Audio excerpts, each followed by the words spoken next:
नमस्कार। आप सभी लोगों का एक बार फिर से हमारे YouTube चैनल पे बहुत बहुत स्वागत है। आशा करते हैं कि आप सभी लोग स्वस्थ व कुशल मंगल होंगे। जैसे कि आजकल हम नित्य शिव महापुराण का अध्ययन कर रहे हैं और उसी में जो आजकल क्रमांक चल रहा है वो है शतरुद्र संहिता। और उसी शतरुद्र संहिता का आज जो क्रमांक है बहुत अद्भुत और विशेष है। इस क्रमांक को पूरा सुनिएगा।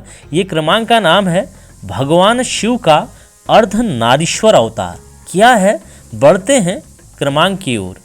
प्रिय सनत कुमार जी, अब आप शिव जी के अनुपम अर्धनारीश्वर रूप का वर्णन सुनो। सृष्टि के आदि जब सृष्टिकर्ता ब्रह्मा द्वारा रची हुई सारी प्रजाएं विस्तार को नहीं प्राप्त हुई, तब ब्रह्मा उस दुख से दुखी हो चिंताकुल हो गए। उसी समय यह आकाशवाणी हुई, ब्रह्मन अब मैथुनी सृष्टि की रचना करो। इस आकाशवाणी को सुनकर ब्रह्मा ने मैथुनी सृष्टि उत्पन्न करने में स्वयं को समर्थ न पाकर यों विचार किया कि शंभु के कृपा के बिना मैथुनी प्रजा उत्पन्न नहीं हो सकती। तब वे तप करने को उद्यत हुए।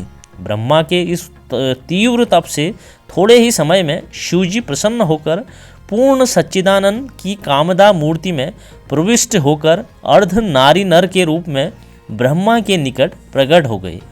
तो ईश्वर ने कहा, महाभाग वत्स, मुझे तुम्हारा सारा मनोरथ पूर्णतया ज्ञात है। मैं तुम्हारे तप से भी प्रसन्न हूँ और तुम्हारा अभिष्ट प्रदान करूँगा। यह कहकर शिवजी ने अपने शरीर के अर्ध भाग से शिवा देवी को पृथक कर दिया।